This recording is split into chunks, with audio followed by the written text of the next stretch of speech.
मन की प्रसन्नता बहुत बड़ा तप है।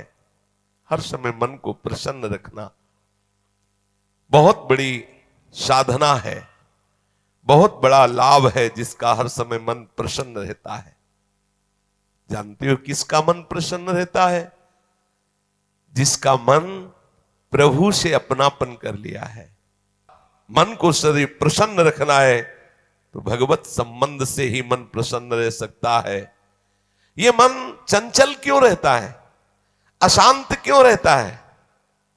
ये जितना विषयों का चिंतन करेगा, जितना नाशवान परिवर्तनशील वस्तु व्यक्ति स्थान का संबंध स्वीकार करेगा, उतना ही जलेगा, उतना ही अशांत रहेगा, उतना ही चंचल रहेगा।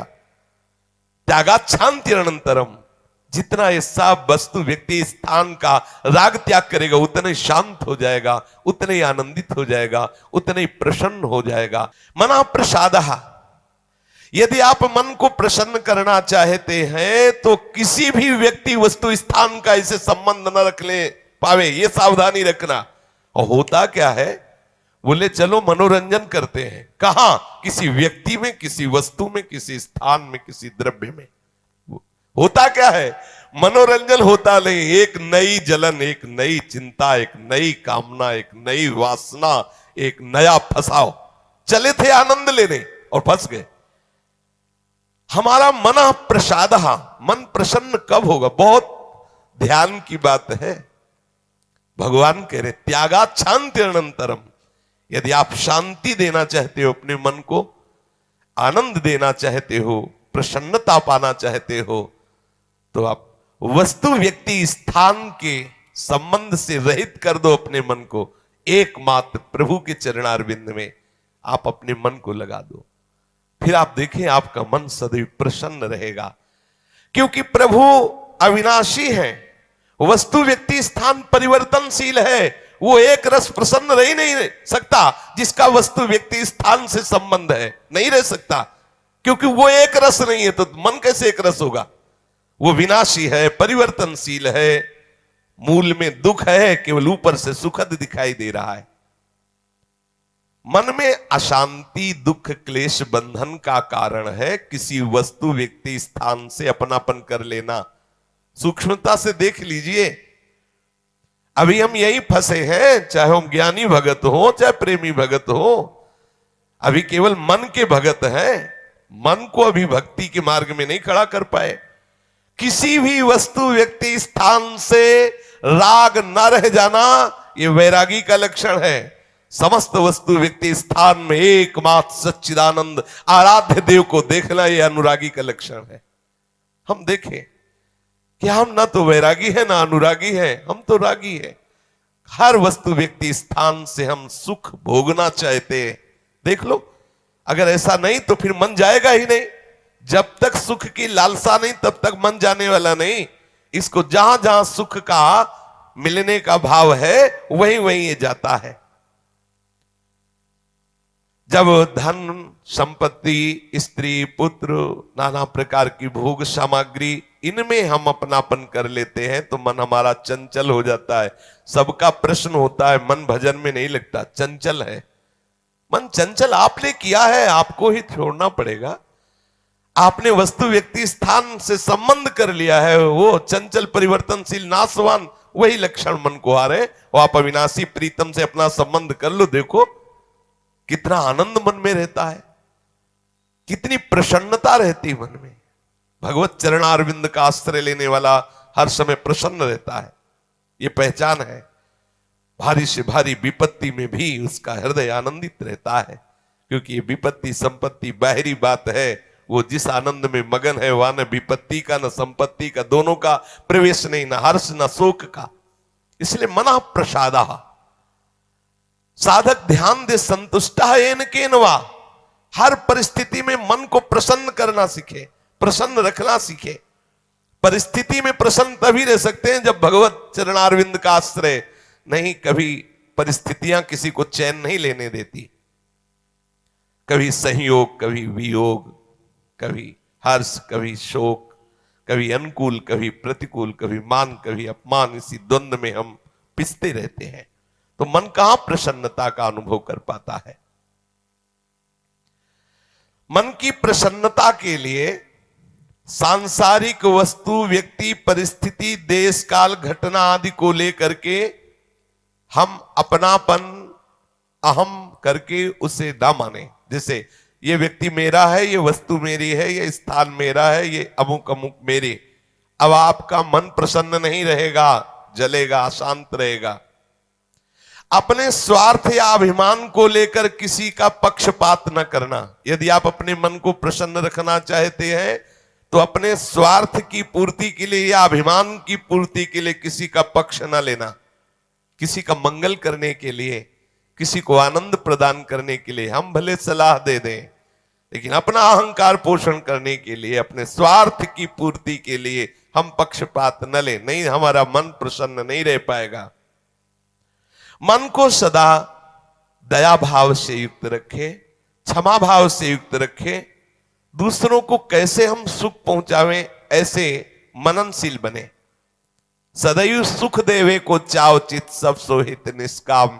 सबको सुख पहुंचाऊं लेकिन किसी से सुख पाने की लालसा ना हो, मन प्रसन्न रहने लगेगा। मन में जब दूसरों के हित की भावना होती है तो प्रसन्नता का प्रादुर्भाव होता है। और सदैव मन को प्रसन्न रखने के लिए थोड़ा भोजन पाना सीखें, कम बोलना सीखें, कम सोना सीखें और सदैव भगवान नाम जपना सीखें। अखंड प्रसन्नता आ जाएगी। मानते हैं प्रारब्ध के अनुसार शरीर रोगी हो सकता है, परिस्थिति प्रतिकूल आ गई, संसार ने तुम्हारा त्याग कर दिया, लोग निंदा करते हैं, लेकिन आप प्रसन्न रहेंगे क्योंकि आपने बहुत बड़े करुणा निधान आनंद समुद्र प्रभु का आश्रय ले लिया है।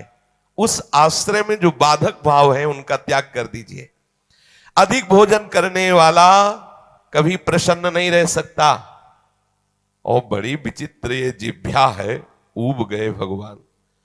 रोज इसे पवाओ लेकिन रोज नए नए पदार्थ, पेट बढ़ता चला जा रहा है, मांस पेशियां बढ़ती चली जा रही, कब्ज बढ़ती चली जा रही है और जिह्वा खाते खाते बूढ़ी होने जा रही, फिर भी और खाओ और खाओ। पता नहीं कब तक खाओ खाओ खाओ। भोजन पर साधक ध्यान दे, नहीं तो आनंद का जो विषय मन की प्रसन्नता है वो आप नहीं धारण कर पाएंगे। बोले हित परमित भोजी, थोड़ा सरल, स्वाद रहित, स्वास्थ्य वर्धक, सतोगुणी भोजन पाया जाए। स्वाद रहित भोजन बहुत आवश्यक है भजन मार्ग में, बहुत आवश्यक। ये अधिक मीठा, चटपटा, खट्टा, ये वो सब कामोत्तेजना पैदा करता है, कब्ज बनाता है, मन को चंचल करता है। कई तरह के भयानक ऐसे दोष जो हमारी साधना में हानिकारक है। पक्का समझ लीजिए, ये अनुभूत बात कहते हैं। भोजन जितना सरस होगा भजन उतने चौपट होगा। पक्का समझ लो। ये भोजन बहुत घातक वस्तु है, बहुत घातक वस्तु है। साधक इस बात पर ध्यान दे, ये भोजन हमें मारे डाल रहा है। हमारा जीवन भगवत प्राप्ति के लिए है और ये आज पा लिया, वो पा लिया, ये गुलाब जामुन, ये लड्डू, ये वो, बस बुद्धि में विचलता, भगवत चिंतन रहित और नाना प्रकार की वासनात्मक खेल की कामनाएं, कल्पनाएं, ये भोजन के कारण। बहुत आवश्यक है भोजन सुधारना। भोजन नींव है परमार्थ की। जैसा खाओ अन्न वैसा बने मन। तो मन प्रसाद कैसे प्राप्त होगे, क्योंकि आपका भोजन ठीक नहीं है। बहुत सावधान, बहुत सात्विक और नियमित परमित भोजन हमें मन प्रसादा स्थिति में निश्चित प्रतिष्ठित कर देगा। दूसरा, नित्य में एकांत सेवी। उपासक को चाहिए कि कम लोगों से मिलने का स्वभाव बनाए। सत्संग सुना या गुरुजनों के पास बैठकर जो प्रश्न उत्तर हुए, बस चुपचाप एकांतवास करने का अभ्यास होना चाहिए। हर समय हम किसी से बात करते रहे, हर समय हम किसी से मिले रहे, हर समय कोई हमारे समीप रहे, तो हमारी अंतर्मुखता नहीं हो। भले वो हमसे बात न करे लेकिन हमारी अंतर्मुख वृत्ति में वो बाधक हो जाएगा। इसलिए साधक को चाहिए कि एकांत सेवी बनने का स्वभाव बनाए, ज्यादा किसी से बात नहीं कर। वैसे बात करने का नियम तभी रखना चाहिए जब कोई आपसे प्रश्न करे और प्रश्न का उत्तर आवश्यक है देना, उत्तर देने से उसका मंगल होगा तो ही बात करें, नहीं ना करें। बहुत कम जीवन है हमारा, बहुत कम समय है। हम अगर व्यवहार प्रपंच की सत्ता को सत्य मानकर केवल यही हमारा कर्तव्य है, यही ऐसा व्यवहार का निर्वाह करना, तो हम भगवत साक्षात्कार कब करेंगे? कब हमारे हृदय में वो अखंड प्रसन्नता, कब हमारे हृदय में वो अखंड विकलता भगवत साक्षात्कार की होगी? और बोले वाणी से हितकर मृदु वचन बोले, एकांत सेवन करे और नींद भी एक नियमानुसार करे। स्वल्प निद्रा विहारा, स्वल्प सोने का समय बनाए। 24 घंटे में 5 घंटे बहुत है शयन करना, बहुत है, मतलब बहुत हो गया 5 घंटे। 6 घंटे तो उनको जो बहुत शारीरिक श्रम करते हैं, 7 घंटे मतलब खत्म।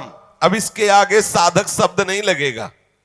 6 घंटे तक तो मतलब बहुत हो गया कि बहुत श्रम करता है, इसलिए ठीक है। 7 घंटे मतलब प्रमाद स्थिति आ गई, 7 के बाद तो प्रणाम है, फिर तो कोई बात ही नहीं है।